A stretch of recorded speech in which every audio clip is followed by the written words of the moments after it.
जय श्री राधा रानी। बुध का राशि परिवर्तन 2025 धनु राशि में जानेंगे हम धनु, मकर, कुंभ और मीन के जातकों के बारे में कि उन पर बुध क्या प्रभाव देंगे जब वे अपनी सम राशि में प्रवेश करेंगे, जहां वे अपने केतु नक्षत्र जो उनके शत्रु का नक्षत्र होता है, जहां वे जड़त्व दोष बनाते हैं, उसके साथ प्रवेश कर रहे हैं।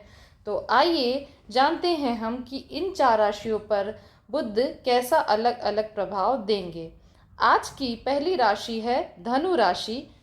आपकी ही राशि में एक साथ 4 राशियों की युति बनेगी, जो आपके अंदर बहुत ज़्यादा आत्मविश्वास लाने का काम करेगी और आप अपने काम को डेडिकेशन के साथ करेंगे, क्योंकि सूर्य भी बुध के साथ युति बना रहे हैं, जो एक प्रकार का बुधादित्य राजयोग भी माना जाता है। और बुध 2 जनवरी से अस्त होंगे, तो सूर्य बुध का बुधादित्य राजयोग आपके जीवन को एक नई दिशा देने का काम करेगा। आपके अंदर सेवा भावना भी आएगी, क्योंकि सूर्य धनु राशि में है और सूर्य धनु राशि में जा करके गुरुदेव की अपनी सेवा भी करते हैं। तो आप अपने पिता, अपने गुरुजनों, इनका आशीर्वाद भी लेंगे और इनकी सेवा भी करेंगे और इनके आशीर्वाद से आपके सभी काम बनेंगे। आपके अंदर थोड़ा अहंकार भी आएगा, क्योंकि आपके काम बैक टू बैक बनेंगे, तो थोड़ा एटीट्यूड इंसान के अंदर आ ही जाता है। ये एक साधारण सी बात है, परंतु इसे अपने ऊपर हावी होने से बचें। आपका अहंकार आपकी वाणी में दिख सकता है। लाइफ पार्टनर से भी आर्गुमेंट आदि से थोड़ा बचें, उन पे हावी होने से आप बचें। आपको लगेगा कि आपके जो निर्णय हैं, आपके जो भी काम आप करें वो परफेक्ट है, तो एक बार उनसे सलाह ज़रूर ले। बिना सलाह के कोई काम ना करें, क्योंकि ये आपको फिर अहंकार दे देगा और अहंकार की तरफ लेके जाएगा, तो इससे बचें। पार्टनरशिप में यदि व्यापार कर रहे हैं तो नए आइडियाज़ और नए कॉन्ट्रैक्ट आदि मिल सकते हैं। आज की दूसरी राशि है मकर राशि। 2 ग्रहों के परिवर्तन राजयोग से आपका यह समय काल बहुत ही उत्तम जाने वाला है। अर्थात 6th हाउस के स्वामी बनते हैं बुध, जो 12th हाउस में जा रहे हैं, और 8th हाउस के स्वामी बनते हैं सूर्य, वो भी पहले से 12th हाउस में है। तो यह एक प्रकार का परिवर्तन या राजयोग है। अतः 6th हाउस जो ऋण, रोग, शत्रु का होता है, उस पर इन 4 ग्रहों की सीधी दृष्टि आपके ऋण, रोग, शत्रु को समाप्त करने का काम करेगी।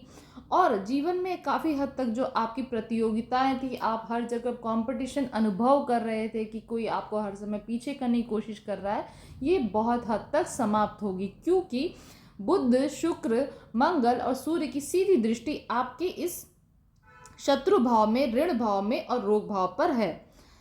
यात्राओं के योग बनेंगे, क्योंकि 6th हाउस के स्वामी भी बनते हैं बुध। यात्राओं में विदेश यात्रा के भी योग बन सकते हैं।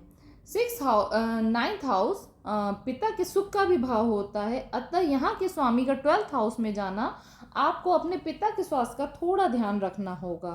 अतः उनकी कोई रूटीन चेकअप या कुछ भी था तो उसे आप इस समय ज़रूर कराएं, स्किप ना करें। अतः उनके स्वास्थ्य में कोई समस्या आपको देखने को मिल सकती है। हाँ, इस समय काल में आप स्वयं को जो थका हुआ महसूस कर रहे थे, मन नहीं कर रहा था किसी काम में, आप थोड़ा टाल मटोल कर रहे थे, बस सोच रहे थे किसी तरह से काम हो जाए, तो इससे स्वयं को बाहर होता हुआ पाएंगे और आपकी जो बीमारी आपने अंदर महसूस कर उससे समाप्त होता पाएंगे। तो यह एक बेहतर समय है मकर राशि के जातकों के लिए। आज की तीसरी राशि है कुंभ राशि। विद्यार्थी जन अपनी प्रतिभा को निखारने का प्रयास करेंगे, क्योंकि सीधी दृष्टि आपके विद्या भाव पर है इन चारों ग्रहों की। मतलब जो भी विद्यार्थी कोई कमी रखे थे, तो वो अपने काम को पहले से बेहतर तरीके से करेंगे और अच्छी परफॉर्मेंस लाने वाले हैं। व्यापारी जनों को बड़े इन्वेस्टमेंट आदि से समय काल में बचना होगा, क्योंकि 4 में से 3 ग्रह सूर्य के प्रभाव में अस्त हो रहे हैं। तो छोटे छोटे इन्वेस्टमेंट तो आपको लाभ देंगे, लेकिन बड़े इन्वेस्टमेंट से इस समय काल में आप बचें।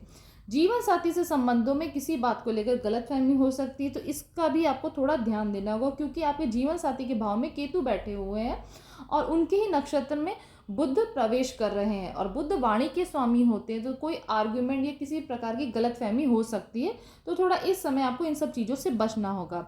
इसलिए कोई भी बात को इस समय काल में बढ़ाने से बचे कि आप ही किसी बात को पकड़ के बैठ जाए, तो इससे बेटर है कि आप इस समय काल में इन चीज़ों को स्किप कर दें। व्यापार में कोई भी निर्णय अचानक से लेने से बचे, क्योंकि अचानक से डिसीजन मेकिंग वाले भाव को भी देख रहे हैं, तो कोई निर्णय आप अचानक से लेने से बचे, थोड़ा निर्णय समय लें और फिर उसके बाद ही कोई निर्णय लें। आज की अंतिम राशि है मीन राशि। गोचर के प्रारंभ में काम या व्यापार में मन नहीं लगने या काम को बार बार बदलने जैसी मनोस्थिति बनेगी, क्योंकि बुध केतु के नक्षत्र में है और केतु बार किसी चीज़ में स्थिर नहीं होने देते, वो बार बार परिवर्तन कराते हैं या काम में मन नहीं लगता है। जिनके कर्म भाव में केतु होते हैं वो अपने काम को बार बार टालते हैं या वो बार बार अपने काम को बदलते हैं। तो आप ऐसी स्थिति को इस समय काल में अनुभव कर सकते हैं। गवर्नमेंट जॉब की तैयारी कर रहे छात्रों के लिए यह समय उत्तम रहने वाला है, क्योंकि सूर्य बुध की युति बुधादित्य राजयोग बनाएगी। तो जो और सूर्य जो होते हैं गवर्नमेंट काम के भी स्वामी होते हैं, तो ये गवर्नमेंट जॉब की तैयारी कर रहे छात्रों के लिए ये समय बहुत बेहतर रहने वाला है। मेहनत का परिणाम आपको लाभ के रूप में मिलेगा, अतः मेहनत करने से पीछे ना हटें।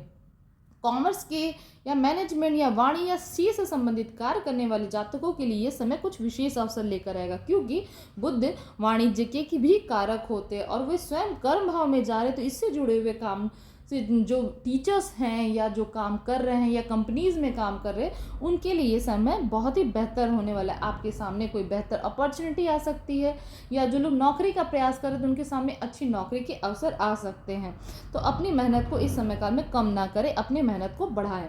अतः प्रयास और निरंतर मेहनत आपको सफलता निश्चित देगी। अतः आज हमने जाना धनु, मकर, कुंभ और मीन के जातकों पर बुध का यह राशि परिवर्तन क्या प्रभाव देगा इन राशि के जातकों पर।